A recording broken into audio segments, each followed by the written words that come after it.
Le monde occidental est récemment divisé en deux, défiant le bon sens, selon le capteur Stu Mira. La reconnaissance de la Palestine en tant qu'État divise le monde. Nous allons aborder ce sujet en profondeur aujourd'hui. Regardons cela tout de suite.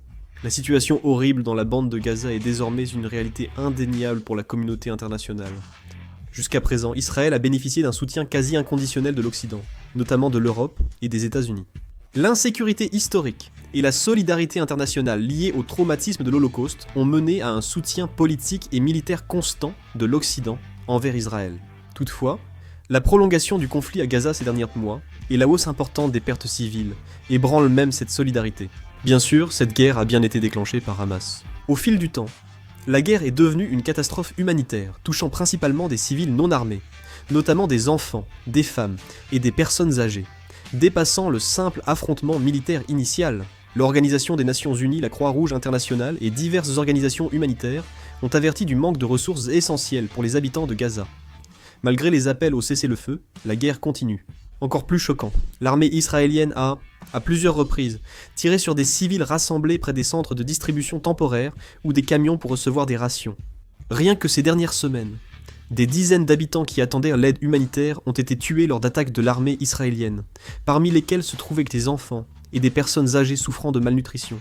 Récemment, des médias internationaux ont rapporté que des dizaines de personnes attendant de l'aide humanitaire ont été tuées par des tirs aveugles, attisant la colère des pays européens. L'opinion publique en Europe a vite changé d'avis. Même les politiciens qui soutenaient initialement le droit d'Israël à se défendre changent désormais de position, affirmant ne plus pouvoir ignorer la catastrophe humanitaire. Cette pression pour reconnaître la Palestine comme un État résulte d'une combinaison de l'opinion publique et du jugement éthique, et pas seulement d'un geste politique. C'est l'une des raisons pour lesquelles la France, le Royaume-Uni et le Canada ont fait cette déclaration. Malgré la reconnaissance de la Palestine en tant qu'État par 142 pays, elle n'a pas encore obtenu le statut officiel de pays. La raison en est que les États-Unis et leurs principaux alliés ne l'ont pas encore reconnu.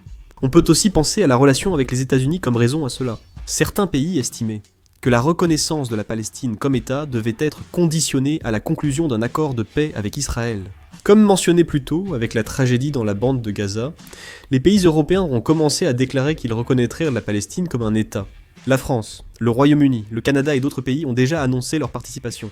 Après la déclaration de la France le 24 juillet sur la reconnaissance de la Palestine comme un État, le Premier ministre britannique Keir Starmer a annoncé le 29 juillet que le Royaume-Uni ferait de même si Israël ne mettait pas fin à la guerre dans la bande de Gaza. 130 députés du Parti travailliste, le parti au pouvoir au Royaume-Uni, ont également appelé à la reconnaissance de l'État palestinien, et 45% de la population britannique s'est prononcée en faveur de la reconnaissance de la Palestine comme État. L'opposition était de 14%. La France et le Royaume-Uni sont des puissances nucléaires et membres permanents du Conseil de sécurité de l'Organisation des Nations Unies. Le Royaume-Uni et la France ont joué un rôle clé dans l'histoire moderne du Moyen-Orient à l'ère impérialiste. Le fait que ces pays envisagent encore de reconnaître la Palestine comme un État semble assez préjudicial pour Israël. Le Canada a également rejoint le mouvement de reconnaissance de l'État palestinien. Le 30 juillet, Mark Carney, Premier ministre du Canada, a déclaré que le Canada reconnaîtrait la Palestine comme un État en 2026 si la Palestine organise des élections démocratiques et exclut le Hamas. Le Canada souhaite soutenir la démilitarisation de la Palestine et l'établissement futur d'une base démocratique. C'est la 3e reconnaissance de la Palestine parmi les pays du G7 après la France et le Royaume-Uni.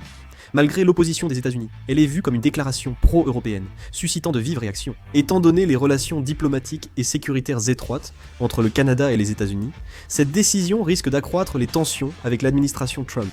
Même si la reconnaissance immédiate de l'État palestinien n'est pas accordée, il y a de fortes chances que la Palestine soit reconnue comme un État si le Hamas renonce au contrôle de la bande de Gaza. Ainsi, plusieurs pays ont d'abord publié des déclarations appelant le Hamas à abandonner le contrôle de la bande de Gaza. C'est déjà le cas pour les pays du Moyen-Orient, le Japon et le Mexique. Le 30 juillet, une déclaration commune à l'Organisation des Nations Unies doit reconnaître l'État palestinien. Les pays participants sont la France, le Canada, l'Australie, Andorre, la Finlande, l'Islande, l'Irlande, le Luxembourg, la Nouvelle-Zélande, la Norvège, le Portugal, Saint-Marin, la Slovénie, l'Espagne et Malte. Dans un communiqué, ils ont déclaré être des pays ayant déjà reconnu l'État palestinien ou ayant l'intention de le faire, et ont invité les autres pays à les rejoindre. Le bloc occidental se divise. Jusqu'ici, les grands pays occidentaux étaient passifs sur la solution à 2 États. Ils ont hésité à reconnaître la Palestine et Israël comme des États. La raison principale est la diplomatie américaine, qui a toujours été très favorable et partiale envers Israël.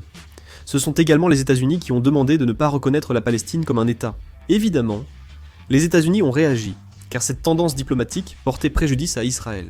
Beg Hagen a signé le 31 juillet un décret portant les droits de douane sur tous les produits canadiens, non couverts par l'accord de libre-échange entre les États-Unis, le Mexique et le Canada, de 25% à 35%. Un droit de transbordement de 40% a été imposé sur les exportations transitant par d'autres pays pour contourner les nouveaux droits de douane.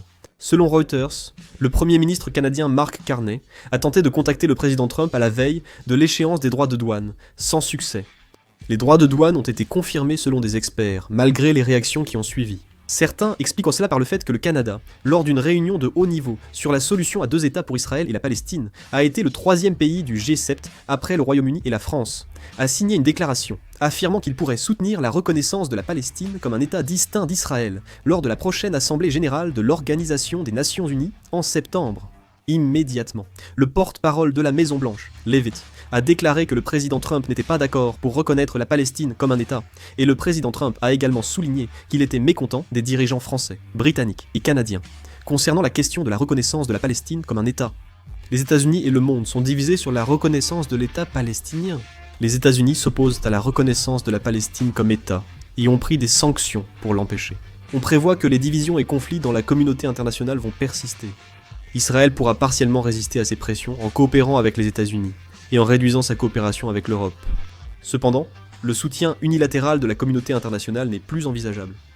La Palestine a été reconnue comme État non membre par l'Organisation des Nations Unies en 2012, puis comme observateur permanent en 2024, mais n'est pas devenue membre à part entière.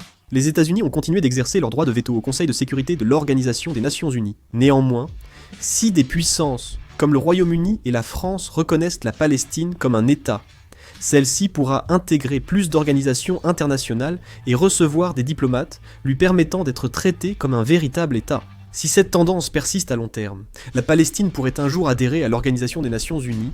Par conséquent, pour Israël, cette tendance est un moment assez critique, et Israël est profondément indigné par cette évolution. Benjamin Netanyahou, Premier ministre israélien, a aussitôt réagi contre la décision britannique. Le Premier ministre Netanyahou a vivement protesté sur X, affirmant que cela revenait à défendre la terreur du Hamas et à punir les victimes. Aujourd'hui, il a aussi affirmé que ce pays frontalier d'Israël menacerait l'avenir du Royaume-Uni. Amir Ohana, président de la Knesset israélienne, a déclaré au pays, soutenant la reconnaissance de l'État palestinien. « Si vous voulez tant un État palestinien, établissez-le à Londres, à Paris ou dans vos propres pays, qui ressemblent de plus en plus au Moyen-Orient. » Et comme le monde occidental agit ainsi, Israël adopte une position encore plus ferme. Lors d'une réunion du cabinet israélien, les ministres Bezalel Smotrich et Itamar Ben-Gvir ont proposé de détruire complètement la ville de Gaza au nord pour prendre le contrôle de la bande de Gaza. De plus en plus de voix proposent l'annexion pure et simple de la Cisjordanie qui, avec Gaza, forme la Palestine. La Palestine peut-elle vraiment être reconnue comme un État ? Il est vrai que le Royaume-Uni, la France et le Canada sont des puissances influentes sur la scène internationale. Cependant, il est clair que ces 3 pays seuls ont des limites. Même au sein de l'Union européenne, plusieurs pays dont l'Allemagne restent sceptiques.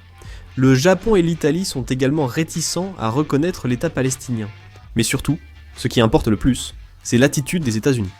Les États-Unis ont mené une diplomatie partiale en faveur d'Israël depuis plus d'un demi-siècle. Dès le début de son mandat, le président Trump a invité le Premier ministre israélien Netanyahou à la Maison-Blanche pour un sommet. Il affiche ouvertement une attitude pro-israélienne.